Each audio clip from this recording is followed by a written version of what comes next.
Hey everyone, welcome to another episode of Get Jashed. I'm really excited to have my friend with me, Katey Harris, for today's conversation. So, Katey is the founder of The Other Consultants, a business born out of frustration with business as usual in the persistently short-term focus of marketing and unsustainable, non-regenerative approaches to business. Katey is a former lawyer and sustainable fashion business owner. Sorry. You might be a designer, who knows? I wish. And and is a big picture thinker who obsesses over the details, driven by curiosity and an insatiable desire to learn.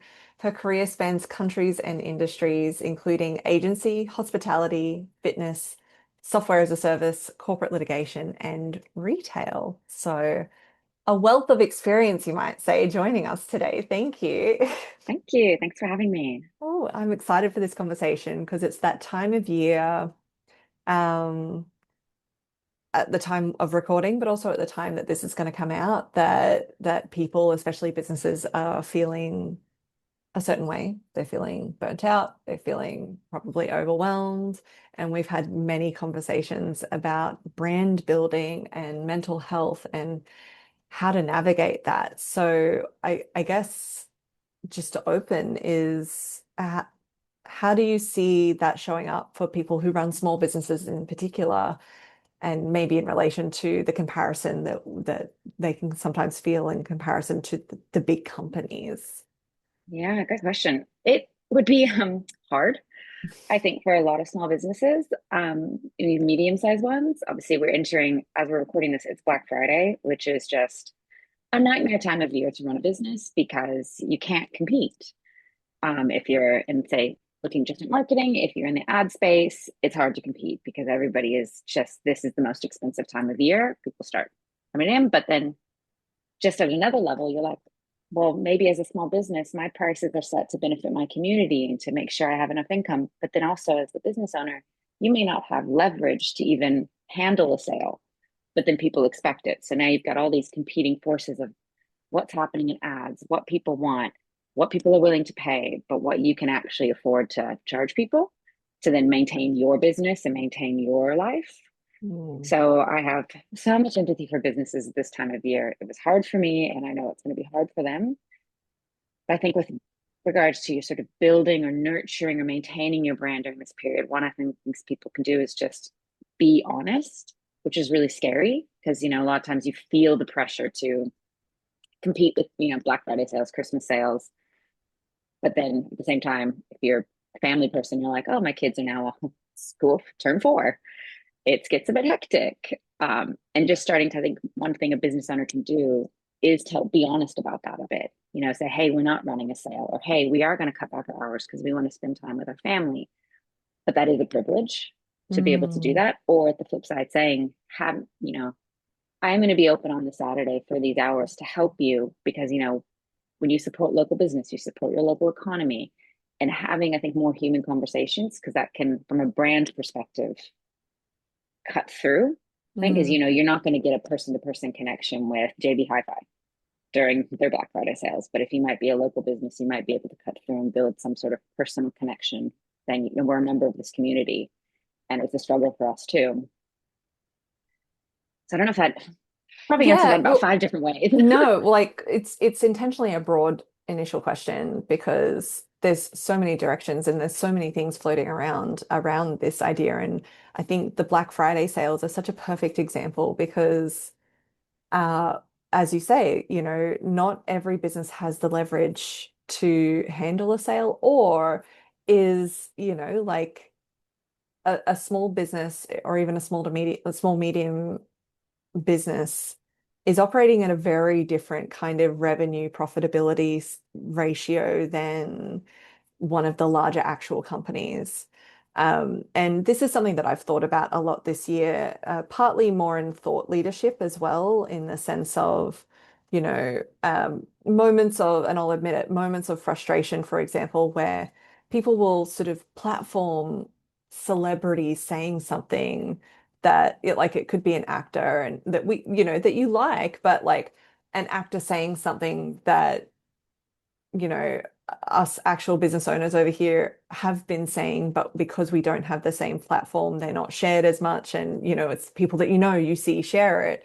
And there's this frustration of, and for me, it's internally this thought process of this evolving frustration of why don't we see more of that automatic supporting small business in the community as more of that default rather than defaulting to the large business where there is a comparable, like where it isn't just, well, I have to go here because that's what they have, but that comparable service, like what do you think about that difference or that mentality that can go into why people may not automatically yet default to supporting small business in their communities?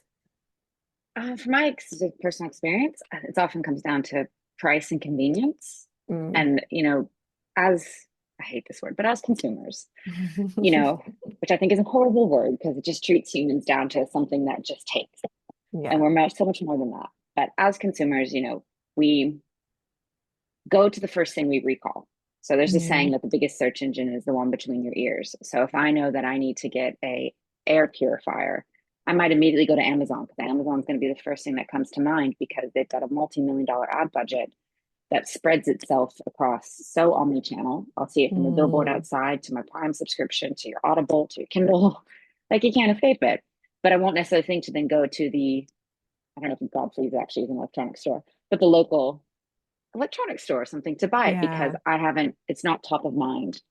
So there is this element of we are, whoever's going to, the biggest advertising budget in some way is going to win that awareness Mm. game for people. And then you kind of there. Then also the convenience, then usually because they're big, they've got better economies of scale to offer a cheaper product and then offer free shipping and offer things you're like, oh, I don't even have to get off my couch. I can just sit here and do this and we're done. Mm. That same thing then just chat and goes right over to the social space. So if you notice on Instagram, every third story is an ad. And we are kind of constant, every third scroll is an ad. So whoever's got the biggest budget to that is going to start getting front of mind.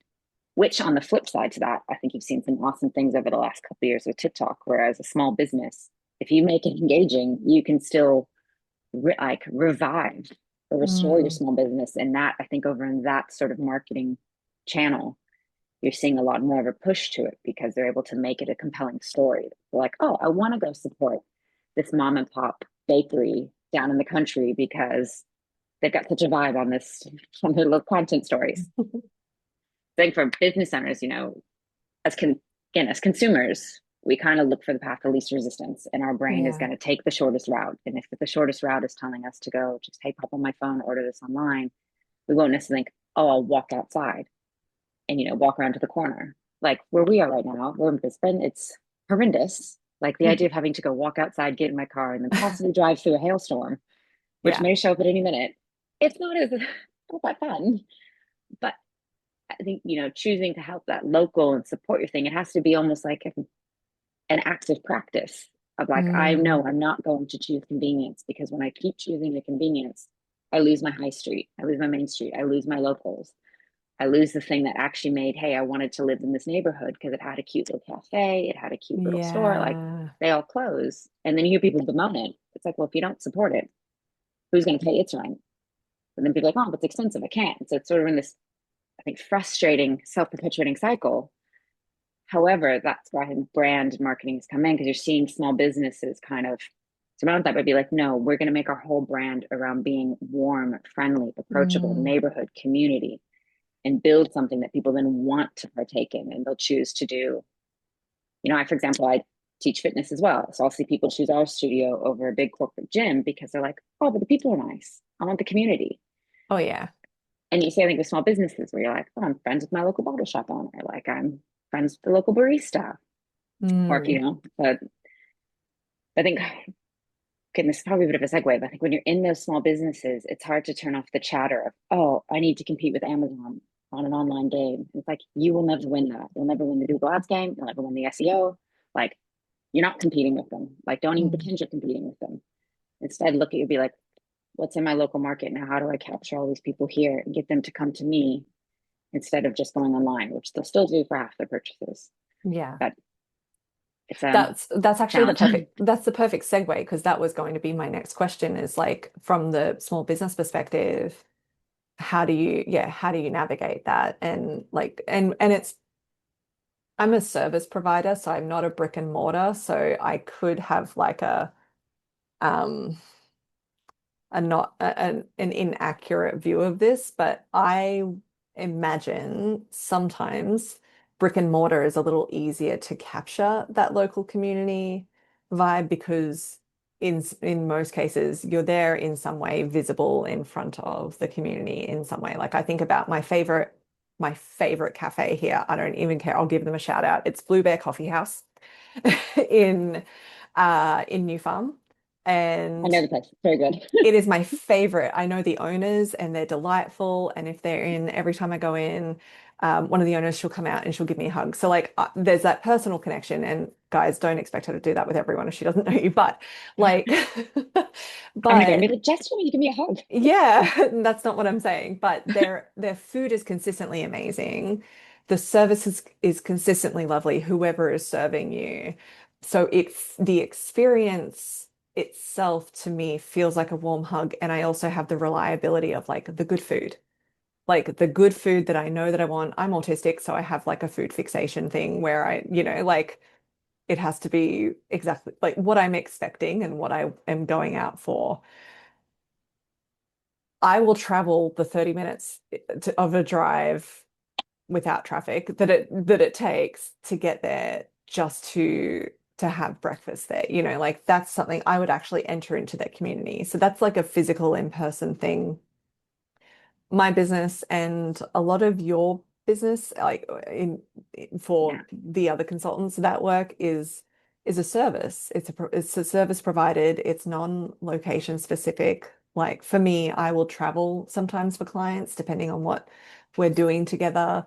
Um, how do you, regardless of one or the other, but how with small business owners, if they try to stop competing with the big guys, I feel like that is smart too, because what I offer, they cannot offer, for example.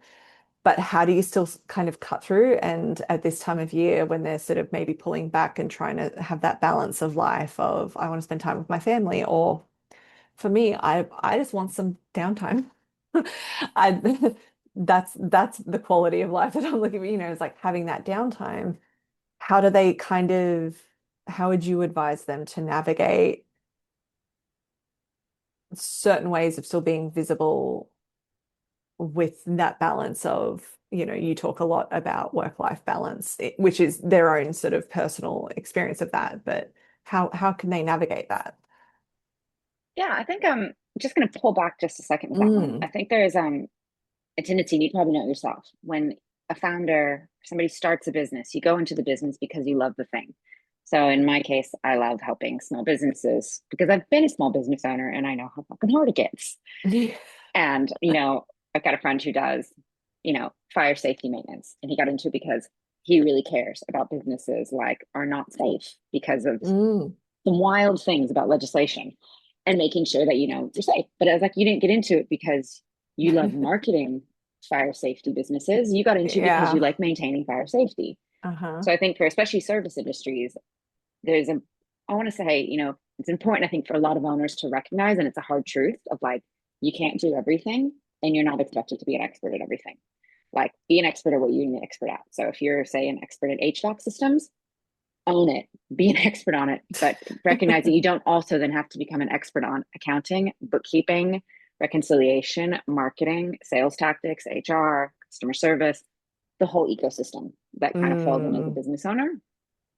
So when from that whole lens, then we go to marketing. Marketing, I think, as a discipline over the last 20 years has gotten so siloed into being like, well, marketing is digital marketing. So I Mm. work primarily with in my business and last few jobs with B2B service industries. And you'll talk to owners and be like, oh, should I do Facebook ads? I'm like, why the fuck would you run a Facebook ad? Like, you sell railway consulting services. Like, your Mm. target audience is not looking for that ad on Marketplace or waiting for it. It's like, if they're on socials, they're doing it probably for their personal life, not their professional. Yeah. So when service owners, I think that, you got to still have these sort of short-term things that you would necessarily, which would be like Google ads or putting ads. But I think for business owners in that service space, a bigger chunk of your marketing should go to longer term brand building awareness. And this sort of Christmas time of year, Black Friday time of year, when that digital space is like flat, it's like weird Mm. urgency marketing and it's super competitive. This is the prime time for that sort of longer term brand building things to set in. So, you gave the example of the cafe, which we all know, I live near Mm. it and you see it. But I think if you don't have a brick and mortar, there's still so many ways to get involved. And I think one of the best ones, I think maybe we talked about it, was sponsorship. You Yeah. know, I used to live in Hawthorne at the Morningside Panther Stadium. They had all these local businesses that had their signs up. And I know a lot of them didn't have stores, like some of the realtors maybe, but Mm. some of them, the HVAC specialists, they often have a warehouse somewhere. It's not in paying a commercial tenancy in Morningside. It's going to be based somewhere with more affordable rent Yeah. because brick and mortar is expensive and walk by traffic, you pay an absolute premium for walk by traffic. So when you're in that situation where your warehouse or you're purely online, you can still invest in your community if that you're servicing that community by looking kind of left of field, I guess, where you're like, I'm going to sponsor a sporting event. I'm going to put a car wrap so you can always see me. I'm going to maybe talk to a local cafe and being like, hey, can I put some flyers out? Mm. There's sort of other ways to show you're engaged, or, I think a lot of times I've seen it with clients where they do well, it's like school giveaways, Oh yeah. the Yep. fundraising nights. Well, yeah, Mm. you give like a voucher to that. And it's like, again, you're just trying to help continually build front of mind, or, that when I do need a plumber, this is the person I think of. And I think that's where you see it all the time, magnets or getting relationships built with property agents or something. So you're Oh kind of yeah. always that front of mind. So I think from, a time of year when you're like, I actually just want to spend more time with my family. I just slammed with kids' school stuff. It's really Mm. expensive. People are just buying gifts for everybody. They're not buying things for themselves or something. Or now, is the time of year you hope you don't need aircon repair. Yeah. Like, Yep. yeah, you hope it's Facts. fine. It's, That as a business owner, you can use this time to work on that brand building. So yeah. that's things like, you know, you've got an email database. Send them, top 10 tricks to stay cool over summer. Keep your energy bill low, like whatever's relevant to them. Mm. Where you said, instead of spending my time trying to compete with AI to optimize my SEO or compete with an online sale and an ad space, I'm instead going to just give value back and be like, Yeah. you may not need my services right now, but at least you're continuing to receive a sense of value Hmm. from me or a sense that I'm relevant to your realm. And I think a lot of people don't want to do it because it's not like the sexiest form of marketing. And it's also not immediate. Yeah. And you run an ad campaign, you get an immediate click and an ROI. You have, You yeah, run a you have analytics that you can view yeah. and you don't know. So I think about people with brand building. Like I'm way more passionate about the long-term marketing because I Mm. think it's a lot more sustainable. But you have to be very clear on what your success looks like. So you're Yeah. measuring against, I'm going to sponsor a local footy club and I'm going to measure over the next 6 months how many cold inquiries I get. Or Mm. I'm going to ask how do people hear about me, but it's much longer term than, Yeah. oh, I spent 10 grand this month on ads and I got 20 grand in sales. You're like, but that's those days of kind of winding down of that quick feedback. Yeah, and I'm really glad that we're having this conversation, both personally, but also like in a professional context too, because I'm kind of I'm like, do I say this where I know it's going to be recorded and go public? But like, I'm kind of sick You of can always like, edit it later. no, I'm going to leave it in. It's fine because I've probably said this anyway. I'm sick of everything being like AI optimize this and like attach AI to this solution or this service within a business or this function within a business that isn't even like a tech function. Like it's like HR or it's, well-being, which is wild and insane to me. But like I'm kind of sick of that being the solution Yeah. because it does make you, as a small business, it does make you kind of automatically and inherently still be competing with bigger companies that have the budget that we're never going to be able to outspend. So the real innovation to me in some of these cases isn't use AI to optimize this. It's exactly what you're saying. It's doing things a little bit differently that in this case go back to how things were done when we were kids. Like I've and I have I know we've spoken a lot about this, off camera, but like I don't know if I've actually said this to you recently, but like in the last couple of months, I've kind of been romanticizing the idea of, oh, remember the 90s where Yeah. there was like even in a city, like but there was I remember thinking of like aunties and uncles who had their own businesses and shop fronts, and they were within little complexes, and people would just naturally recommend them because they just got to know, like they're like, oh, you need picture framing done? Go see Ian and Jane at blah, or like you need electronics, go see Karen and Ross at Retrovision, like they own that one. Like real life examples there, but like, it's like it was this sort of thing where even the service providers had a storefront and had recommendations just from the relationships around them. And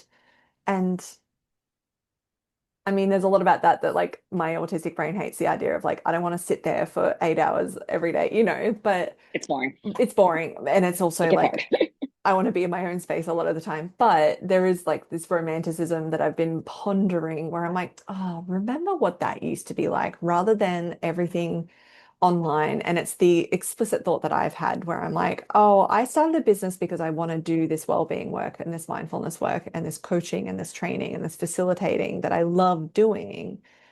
I didn't start a business to become a content creator. And I know that that is a part of it for me. And I'm saying that on a podcast that I'm recording in several different modes right now.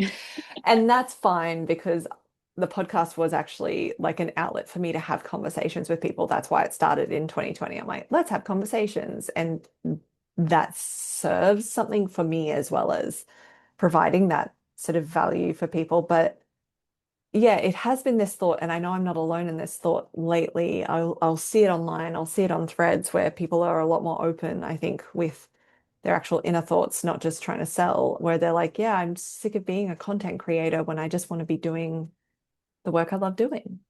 Yeah. Interesting you said that because I just read this morning that the word of the year from the dictionary is AI slop Yeah, I saw that too. because it's like we're exhausted.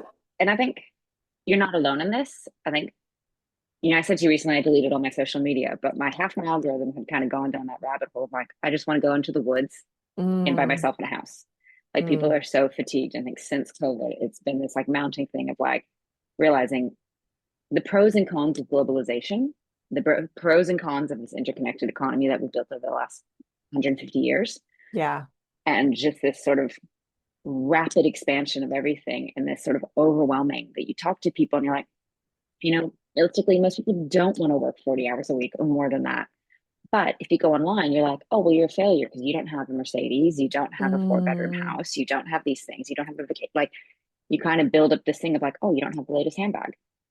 And then it's again this cycle of you're like, oh, well, in order to keep up with this lifestyle that I'm being sold to over and over online and on entertainment, I have to do all these things. But as we're probably seeing, the harder you work, you don't necessarily earn more, especially hmm in Australia at the moment.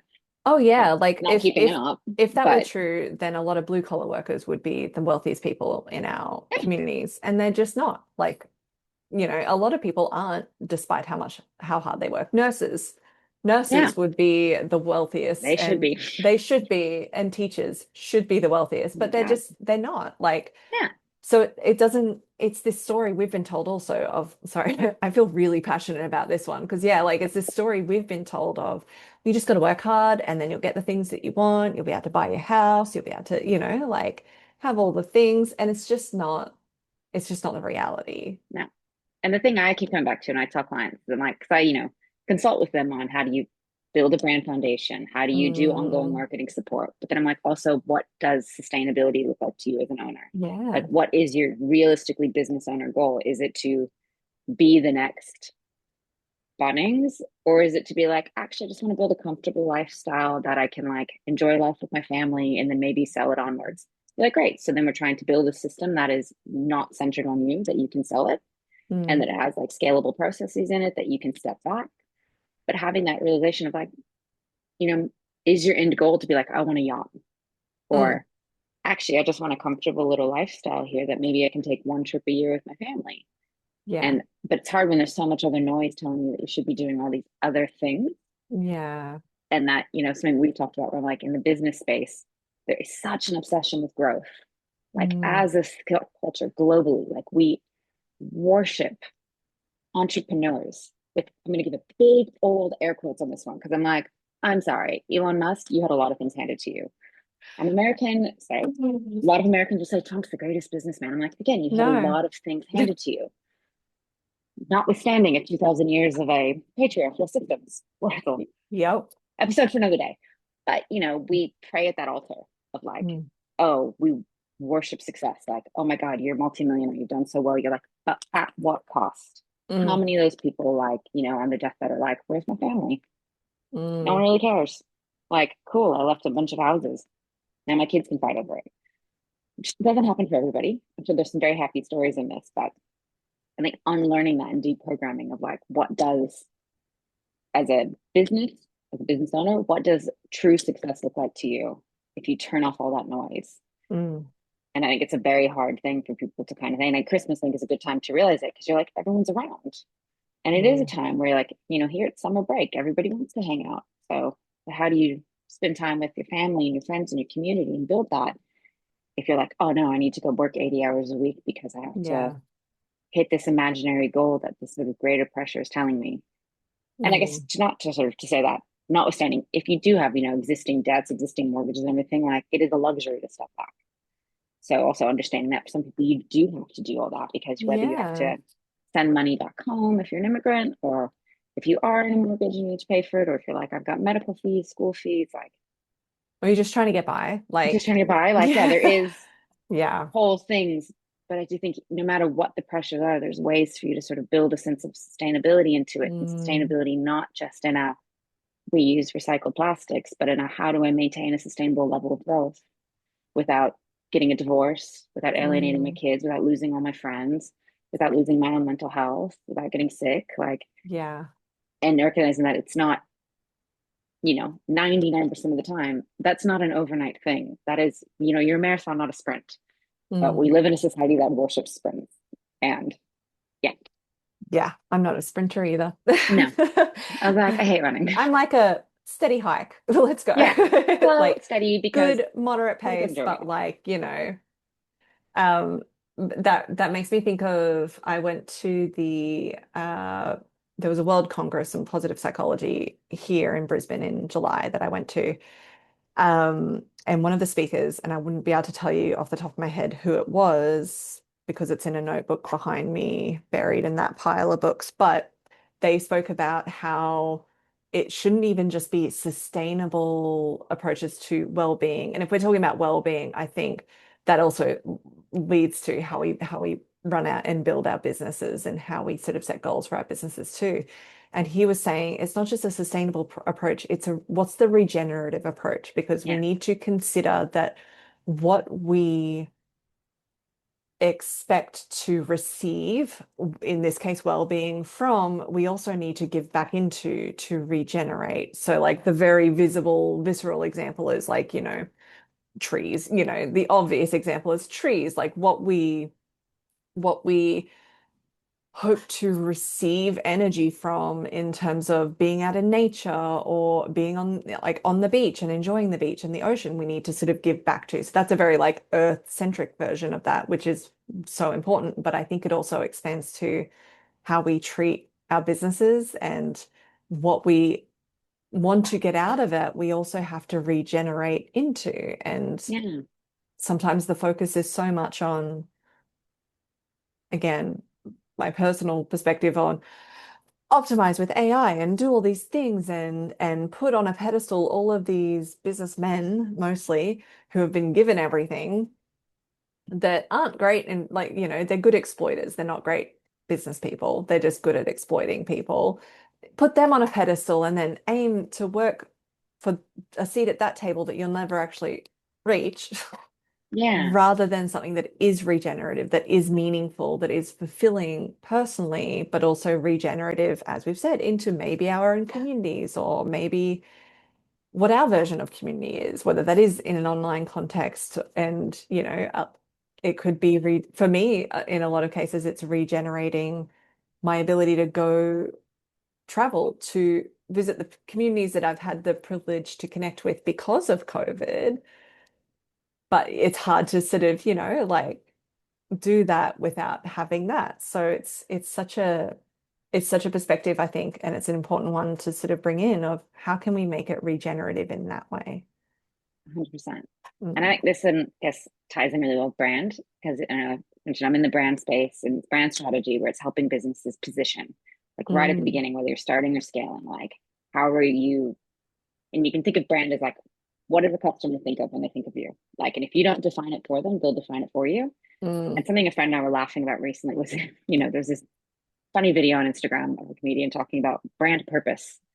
And brand purpose is getting like lots of commentary on it because I personally genuinely feel being in the, coming from a sustainability background, every brand should have a purpose because it's what guides you. Mhm. Whether your purpose is saving the planet or not is a whole different thing. And that's where it's getting a lot of shit because, I think it was Unilever was like, our mayonnaise is here to bring happiness and joy to everyone. You're like, your mayonnaise brand. Like, that's a little too lofty. Like, let's bring it down a bit. Yeah, like it's a little too far-fetched to actually Yeah, make it like relevant and realistic to what you're selling or 100%. offering or providing. Yeah. And then because we live in a world where it's like black and white, no gray, it's all of a sudden been like, oh, the brand purpose is obsolete. You don't need it. And you're like, oh, no, like you Mm. still need it. I think especially as a small business owner, you're like, you have so many things happening and distracting you that it's like, let's clarify that you one thing to focus on. Tied into that, nine times out of 10, you see a purpose or mission that's like, we care about our people. Like our purpose is to help our people. And as far as I'm concerned, like that's just words on a piece of paper, Hmm. unless you look at it from that regenerative lens and you're like, well, what does that actually mean? Like if our purpose is to provide this superior technology that makes, you know, easier to do these things, really bad example of a purpose statement. And the way we do it is by supporting and caring for people, then I'm like, well, you better live that out. So Yeah. a regenerative sense, you say like, okay, we're gonna look at our full systems. This is not gonna just be Mm. an exercise in corporate comms and a marketing slogan and a thing we pop on, underneath our logo is a tagline. It's like, no, we're gonna have robust parental leave for moms and Mm. dads. We're gonna have, you know, that right to turn off is going to be paid attention to. It is Yeah. capped at 38 hours. It's sort of all these wider systems that encourage your team to flourish. And Mm. I'm not an HR person, not a change management person, but I'm like, I have had staff before and I'm friends with them, 15 years later, some of the closest people I know, people who worked for me. Cause I'm like, well, you're not here to just make me money. You're here to want to help me grow my business, but I also want to help you grow. If you want to grow in a Mm. career, in this case, it's fashion, then I'm like, Yeah. how do I help you? Because we're in this, you know, what's that word? Mutually beneficial ecosystem Hmm. of we're Yeah, working together to regenerate and build something, but I can't just take from you. Like I've got to give yeah. you something back. Yeah. And then you're going to also give to me and take from me. And Hmm. that's fine because we're all working now towards, in this sort of system, towards this bigger goal that is clearly defined and it's guiding everything we do rather than Mm. just being, this is what we say in our ad campaigns. This is Yeah, truly felt and believed and lived by. And I think it's it's for humans too. Like that's what ikigai and that whole thing of your individual purpose can be mm. translated to a business setting, but you gotta work to it. Yeah, you've got to work for it. And it is this like it's a reciprocal relationship. And I think that's where, and I see it on the leadership side as well, like where, sometimes people will be like, well, why should I like in terms of hire this service for my team? Like, why should I? And it's like, well, because the perspective is, well, they're hired to do a job, so they're paid to do a job. So that's the reciprocity. And it's to me, it's exactly as you're saying. It's because we're in relationship with each other when we are in, like, they may get money for the job they do, but you're also in relationship to each other. So I feel like there is almost a responsibility on both sides, but I feel like there's a responsibility to show up to that relationship, not And I just, think you know, that, because then there's not actually anything being built or regenerated. I had a friend once say to me, she's like, a job is like you're exchanging time for money. Yeah. And I'm like, agree, but also like sad about it a bit because I'm like, we spend more time at work than we do with our family Hmm. and our, especially after we finish school. Like you will spend Yeah. way more time with your coworkers. Yeah. But the wider system of business, probably discourse on capitalism now, treats it as an exchange where you're like, I'm exchanging Hmm. time for good. Clock in, I'll pay you for it. Like you clock in, you do this thing per the contract, that's it. You're like, but small business could do better. And I Yeah. think when you're in the cog of like a big, this is your multinational, you're stuck with the system, and that system is probably not going to shift anytime. It's going to be a hard shift. And you're Mm. seeing it with like kind of these ESG policies coming in and the DEI initiatives, like they're pulling back and forth on those. Yeah. That from a small business perspective, you have that opportunity to have this massive point of difference. If you're like, say you are that local service industry that's got a warehouse somewhere, you're like, well, you can, look for your apprentices at your local school. Like, especially here, Yeah. they do TAFE, they do that. That, you don't have to go far afield. You can start to try to build back and give back because Mm. I think we really discount in an era of social media. Like we've really discounted the power of just like peer to peer, person to person.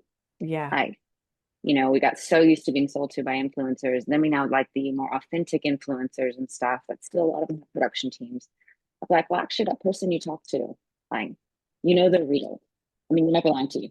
But it also wasn't just Yeah. AI generated. And they're maybe not necessarily getting a brand deal behind it. But, Mm. there's a power in sort of looking at someone in the eye and having a conversation. But we're losing that.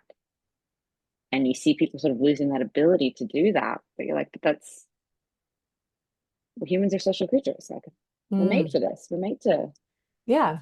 It's not Yeah, meant to be transactional. It's to me, no, it's not fulfilling. That's why the whole, like paid by the hour approach doesn't motivate me. Like it's like it's not how I work for starters personally. Like it's like, oh no, I work like not even literally like the structure of my work mentally. It's not how I work. It's like, oh, I work based on project. My brain works on project, not per hour.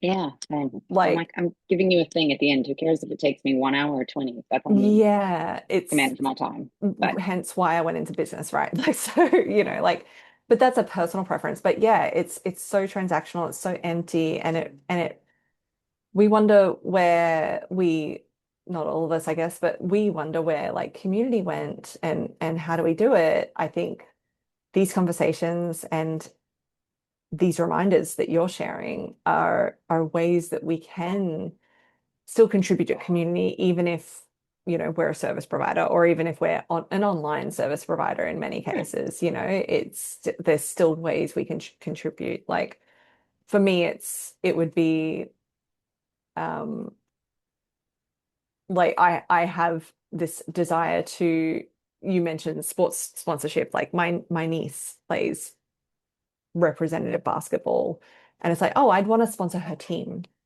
because that speaks to my value. Like, so does my nephew play, but like it also speaks to my values in supporting girls in sport. Like so it's like, oh, I want to support girls in sport because they are underfunded. So there's a value there that I can follow through and live out, but also then it supports in this case a family member, like it supports a community that I value because she's in that or my nephew might be in that or it's these ways of connecting still that give it all a point. Like I yeah, always say, like this won't be the title of my first book because plans changed, but I always say like like a title of my book is going to be "What's the fucking point?" And I was like, yeah. yeah, it's this, That's a it's great example something. about sports. Like I remember playing softball in the US, Mm. and my friend's dad sponsored our team for a few years. Oh, He developed, I think, one of the most award-winning pre-planned communities, like that situation. yeah, But I'm like, what? And now I look back and I'm like, what a smart marketing endeavor. For a number of years, you took like a group of girls, sponsored their team. It's on the back of the uniform. yep, Like they all have parents.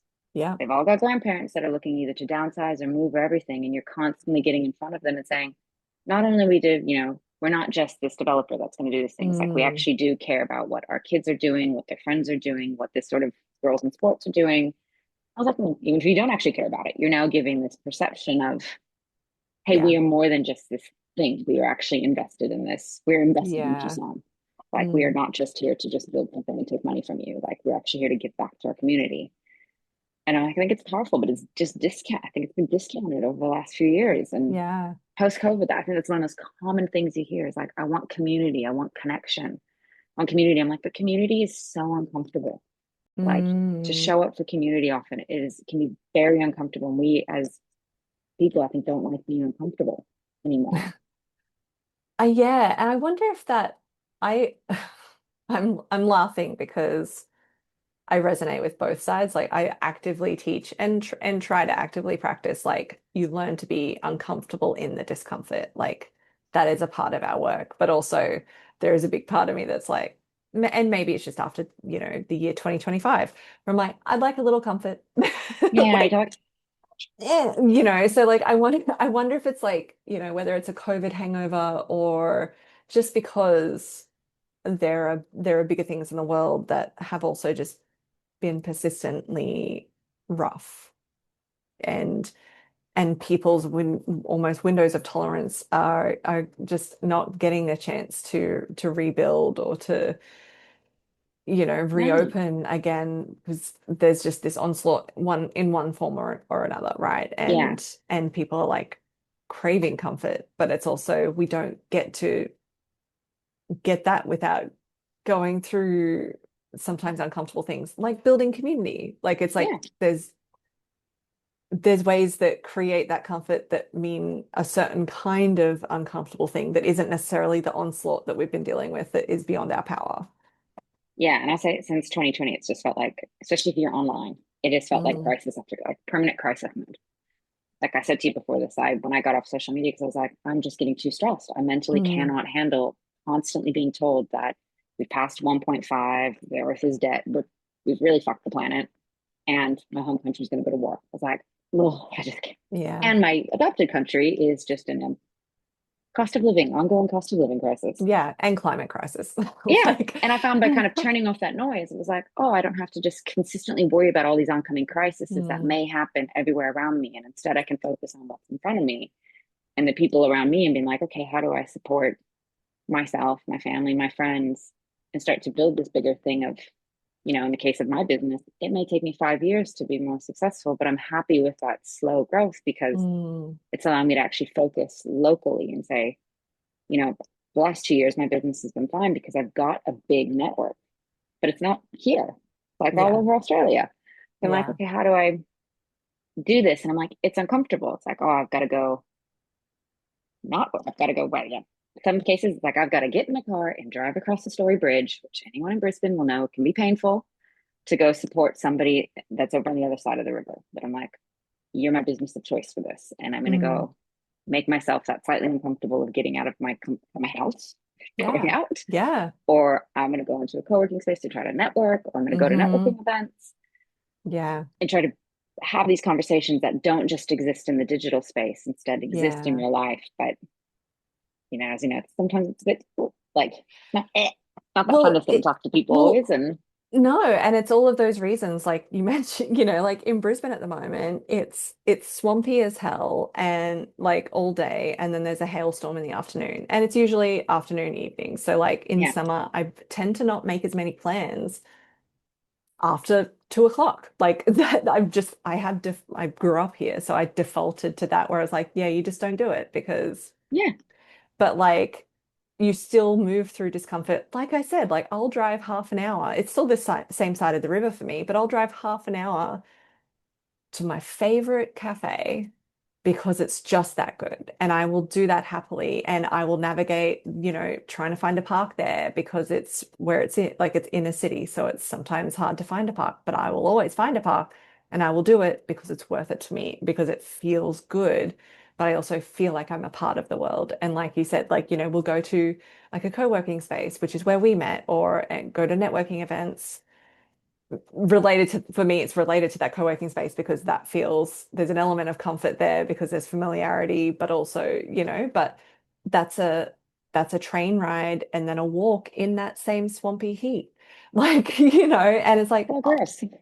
it's so gross, but I will still plan and do it intentionally because it feels like it helps me step away from being just behind like in my home office that I adore. Like I love my space. I love creating the energy of a space, but also it helps me step away from just trying to speak at the world from exactly this spot through my computer and actually be in the world. Even if I'm doing similar work, I'm existing in the world and in the community that I want to exist in. That is the Yeah. whole point of me trying to, build a business that gives me an element of success that allows me to do that. It's like, well, I can do that now.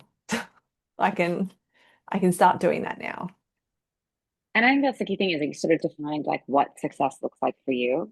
And then Mm, all of your business structures and your marketing and everything is based around like, how do I build this version of success? yeah. Recognizing like, and I think that's one of the hardest things for people to accept is that like there's always a trade-off.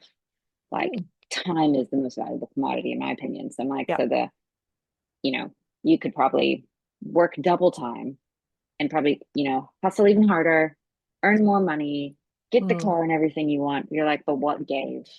And is it worth mm, that? And I think for business owners, that is just it comes back to purpose, like individually and your business to come back to like when there's this trade off, like, is it worth it?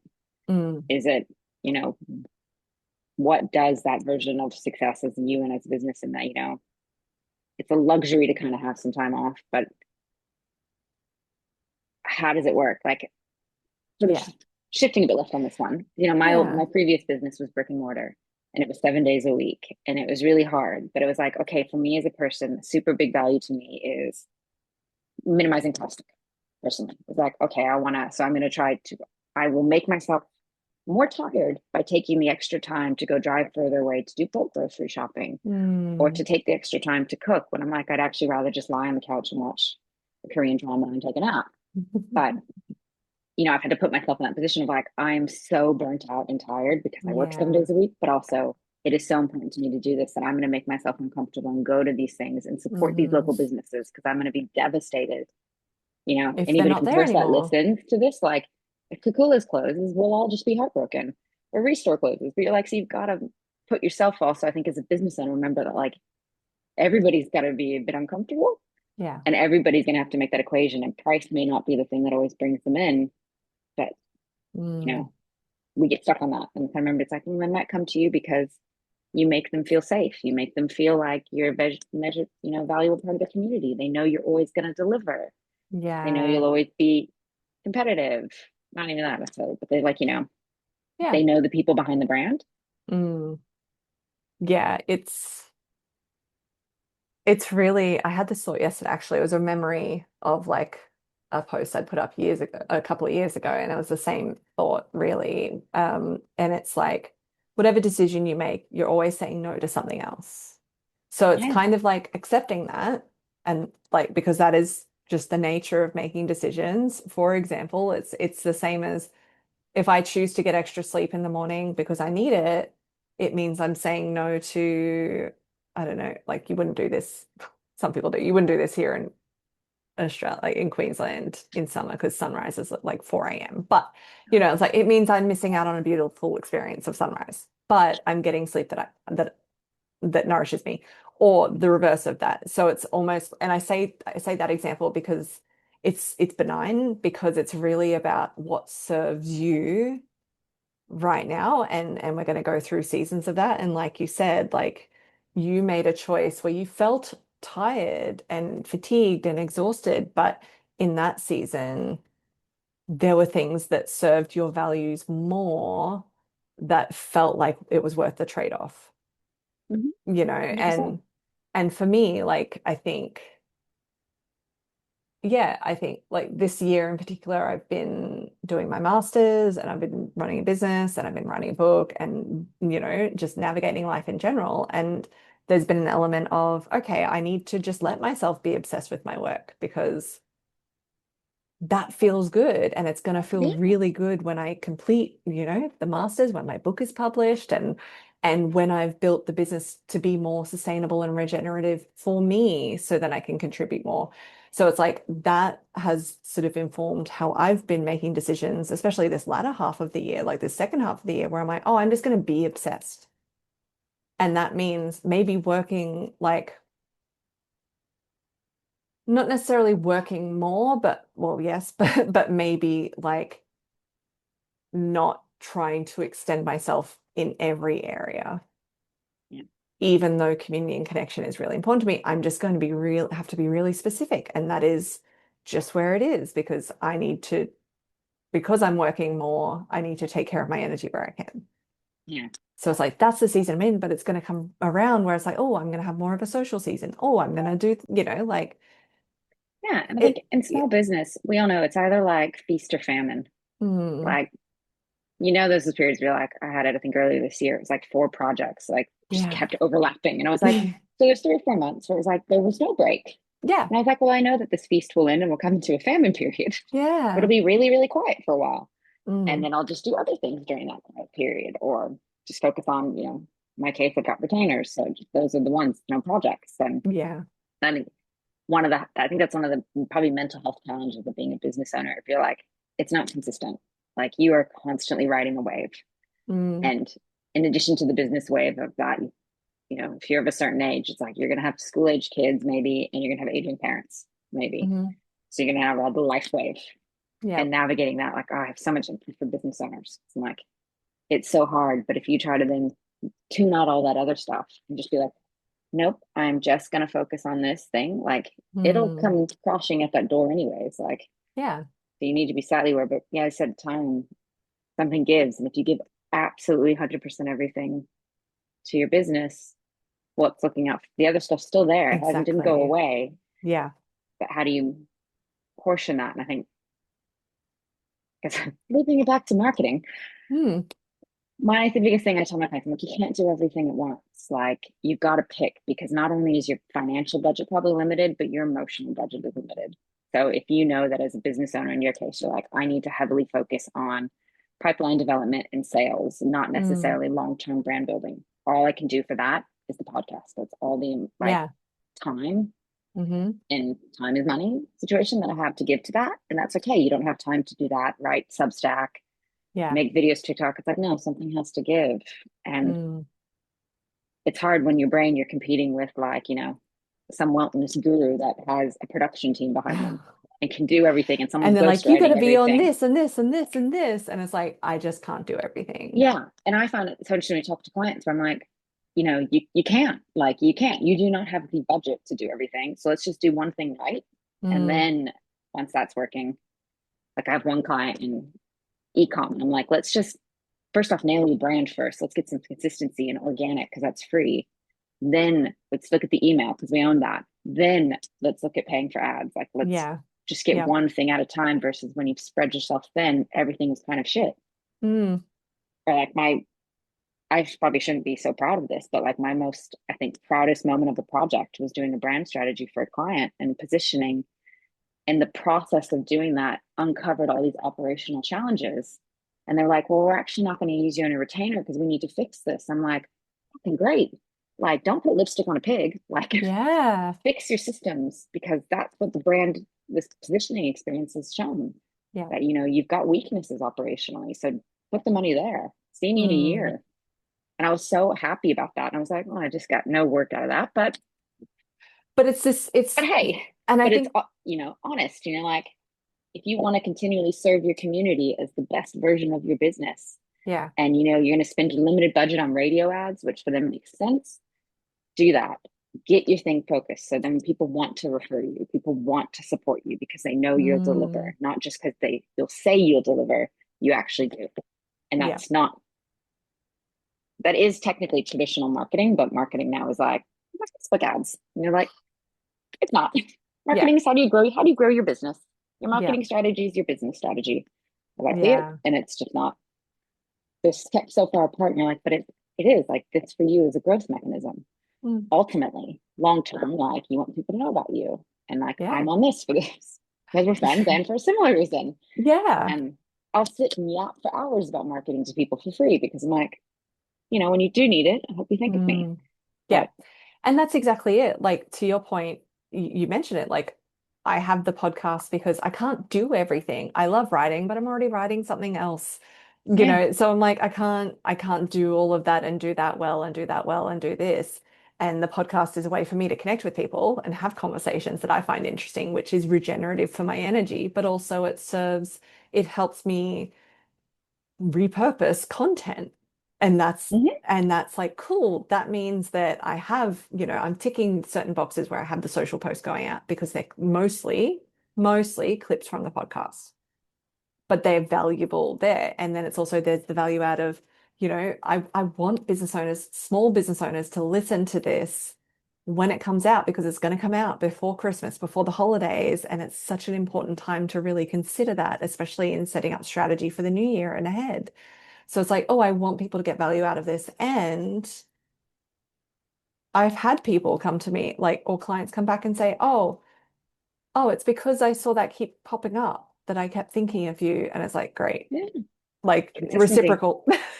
Awesome, because I Yeah. want them to get the value. So I want it to be valuable, but also it's my little way as a small business owner to just try and build that brand awareness, if you will, and be like, yep, remember this? This is what I talk about. Remember me? This is what I talk about without having to create so many different types of content all at once. Yeah.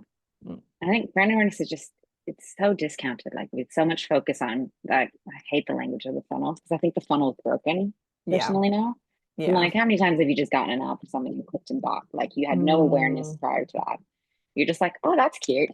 And that's definitely more retail than like, not many people impulse buy. I don't know why I keep coming back to HVAC because I'm hot, but yeah. I think an era where there's so many things, you can just Mm. continually get from someone's awareness, especially for your services. Because like 99% of the time, they don't need you when they see the thing or hear about you. Oh You just yeah. need to keep aware in their mindset for when they do need you in 6 months. Mm. And I find for mine, I'm like, I have anywhere from 6 to 12 month lead times to get some clients in. And usually there's a fair bit of, because I don't mind, like a lot of free knowledge given out. And, Mm. if I would objectively look at myself, I'd be like, oh, I could use that knowledge and this thought leadership and write more pieces for my Substack, share on my LinkedIn, probably just get on TikTok and talk about it because that algorithm will connect me to people. But then I'm like, well, I personally don't want to because that's not how I want to spend my limited free time. Yeah. Like, Yep. I would rather just go have those conversations like with you and we've had privately with other people, with previous clients. Or I'm like, let's just talk to each other like, we're humans. Mm. And I'm like, Yeah. the marketing industry on LinkedIn is like, oh, I just don't want to dip into it. Yeah. And then I see, we've talked about before, like, personal versus professional brand. Like I could go spend time creating content for my professional brand and become a pseudo content creator. But the things that I like in my personal brand side, I'd actually rather talk about those more Mm. because it's not that I like them more, but I enjoy talking about them more. Or Yeah. in the case of wellness and fitness, I'm like, the algorithm's going to like that content more. Yeah. But it's like, oh, how do you? And I'm like, okay, well, I'm only going to pick one because it's more important to me to have time, being able to spend time with my husband and spend time talking to my mom every day and like being there for my stepkids and making sure my cat doesn't eat my fish at this point. That's happening in the background. He's like trying to climb up. Oh Like that's just, no. and I think this is like, coming into summer, Christmas, it's such an important one to remember. Like Mm. anecdotally, last year I went back to the US for Christmas and I'd happily kind of forgotten about how time off works there. And I was like, Mm. my brother's a lawyer. He could pretty much fly in the day before. Whereas Australians, we've been off since like the 17th. Yeah. Like, and Australia's pretty much on holiday till Australia Day. Because when Yeah. I talk to my friends in the States and they're like, oh no, I'm working Christmas Eve. Like these are all still corporate lawyers. And I'm like, Yeah. you were lucky to have those 2 days off. And I'm like, well, wow. Like, And it's wild to me. This wow. is a side note, I guess, before we wrap up. But yeah, it is wild to me because in the US, it is more common to like be catching flights somewhere to go home for Christmas or to go somewhere. I'm like, but you don't have time. You Like, don't. No, what are it's what are really, you doing? I don't understand. yeah. It's really hard. And I think it's hard because I probably view business in Australia even like through this lens of growing up in the States and doing corporate litigation in the States and just seeing the Mm, amount of overwork and this idea of you live to work.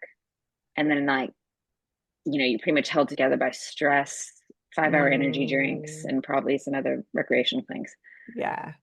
And I'm like, but why? Like, I remember when I quit my job, I was like, I see my future. I have a massive house and Mm-hmm. that's it. And like 10 cats. Like, I don't have time to date. I don't have time to have a social life. I don't Yeah. have time to actually bring things into my life that bring me joy. So I'm going to take a massive pay cut to go be a bar manager and just Mm, do what I like, which is talking to people, trying to get them to try new something other than a New Zealand Sauv Blanc. No offense, great mm. drink, but there's other white wines. And I remember when I did it, it was like this massive shock to everybody because I'm like, I Yeah. just took a third of my salary.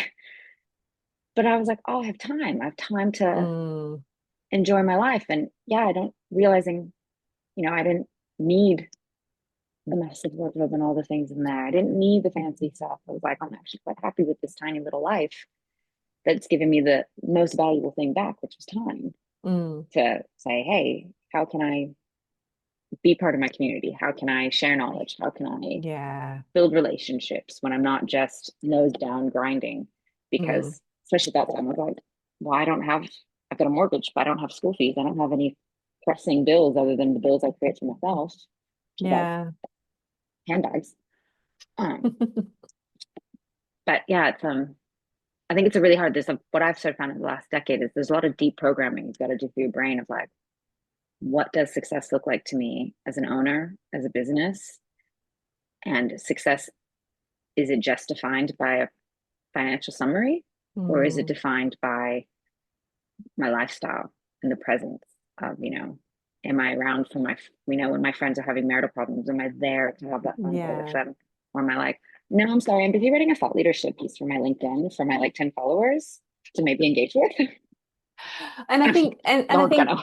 like there is definitely the balance of, the financial success can give us the resources to then be there more, but it's sort of we're not talking about just at the survival level. We're talking more about, you know, beyond that in terms of the growth plan and that projection plan that a lot of businesses have and will do and will have, which I like the process of setting goals, so I get a lot of enjoyment out of it, but it is still that real deep work of going, okay, well, what is the financial goal, but what does that actually allow me to do? Yeah, And what is that, the fulfilling part of that, not just the the numbers in the bank, but what does that feeling give me that gives me energy to then go forth with? yeah. And I think I Mm. was reading about the thing with money mindset where you're like, there's often a sense of you don't have a sense of what's enough. Mm. And like you kind of get started like, oh, maybe I have enough, but I'm scared to spend, so I got to keep doing things. Mm. Again, I think these are all like luxury positions to have in mindsets, but really kind of paring it back. Like, I don't earn a lot, and I'm lucky to have like I'm in a relationship, so my partner does like we've got two incomes. But I'm like, there's been massive trade-offs of like we don't own a Mm. home. Like I don't foresee it owning a home in Brisbane anytime soon. We have one car. Yeah. Like I, for a lot of personal reasons, don't really shop. Like if I do it secondhand, I like cooking. Like we sort of made a lot of trade-offs of we Yeah. don't go out to dinner a lot because I've done the flip side where it's like, we worked all the time and we earned money and then we never saw each other. And Yeah. lo and behold, that expensive wedding was a waste of money. So I think really kind of it's hard to get in this, especially in a business where you're like, oh, I've got to go be on social media for my business, but then you're kind of sold this toxic story, and it's like it's a Yeah. big clusterfuck. And there's no solution. I think the key thing of like, there's not a black and white thing. It's not a solution. It's just where's your shade of gray of like, Yeah. what does your success for your business look like for you if you consider these wider regenerative sustainable holistic factors because your business isn't a silo as an owner. Like Mm. your husband's and the wife is involved, your boyfriend's involved, your parents are involved, everybody's touching it Yeah. in some way. So what does it? And if this is a time of year when you want to really pull back and focus on your family, like just do it. Like I'm also like, again, you're never going to compete on the online ad space. Like Mm. I was talking to the guy who does Facebook meta ads for my clients, and he's like, it doesn't even matter what industry you're in. Like it is just flooded. So you're like, this is Mm. not the time to really try to do it. So you can do things development activities that are, whether it's, writing your year of content. So Yeah. for December, January. So you got all your blogs done for the year. And Mm. if you're not a good writer, do the bare bone thing of like just word vomit what you think you want to talk about it. Then you use AI to be like, refine this for grammar and syntax, apply Mm. this tone of voice, and then proofread it. Just for the love of God, proofread it again at the end. Please. Like, I read something the other day and it had at the bottom and it had the suggestion of like, would you like to tighten this up Oh and refine? And I was like, no. I'm afraid to delete that. Yeah. But yeah, I'm kind of a funny one. I'm like, for the most part, as we said about the AI, I'm like, I think it can be such a good tool for business owners, but it's using it to the right way, not to Yeah. necessarily take over things. But I deal with so many people. I'm like, writing's not your strong point. Yeah. Lots of run-on sentences. AI can fix that for you, but Mm. just proofread it again. Like, Yeah. just proofread it. Like, you can use this time of year for that. Like, set yourself up for next year. Yeah. Yeah. That's exactly it.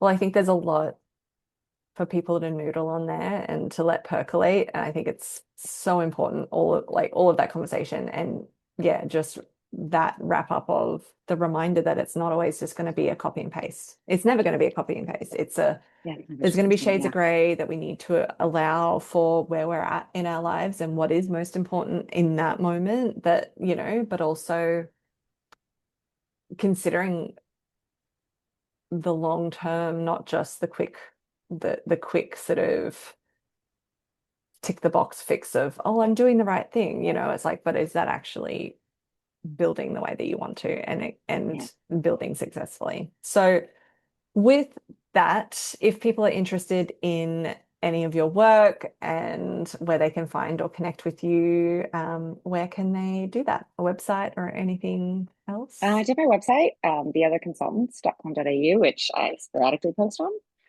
I have a Substack, Classic Katey, which again I sporadically post on, which will probably be less about brand and more Mm. about, I think, life. Mm. That sounds vague. But yeah, life and business. Um, yeah, I'm pretty lazy on all the other channels because again, I Yeah. deleted them all off my phone. So, but I probably will do dipping back into Instagram because I do have a pretty solid following there and a lot of friends that still, Mm. I said, don't post content, but then I have very robust DM conversations going on in a lot of places. Yeah. And I'm always happy to chat with anybody. I don't care if I don't know you. If you've got a question, I am more than happy to talk about things because Awesome. I just want to say, I was like, again, having had a brick and mortar small business and realizing how hard it is and how much people need help, but you can't afford senior help full time. Like, that's why I do what I do. Because I'm like, I know people just sometimes need 3 hours of a conversation to be like, am I on Mm. track? What am I doing? What can I do right? And it's like, I'm like, if that'll help you, like, I will happily do those anytime. Because I'm like, I know how hard it is. It's hard. Yeah. It's lonely. You're doing too many different things that the last thing you know someone do is like, how do I grow? How do I grow in whatever way I want to grow? Yeah. And that's sort of my passion. But yeah, I'm more likely to have a conversation than you have things to read or watch. So yeah, please I go to the love that. website, Yeah. find me online, send me a I'll message. I'll include all the links as well in the show notes so then people can find you and find any of those avenues easily. But thank you so much for your time Thanks, and for Jess. joining us. Thank Oh yeah, you. such a valuable conversation for all of us, but also at this time of year, I think when we're kind of at that peak of have I done enough? Am I doing enough? Do I still have stuff to do, but I also need to wind down and I need to, and we're at that sort of reflection time of the year too. So Yes. thanks for sharing. Thank you. Enjoy the rest of your week.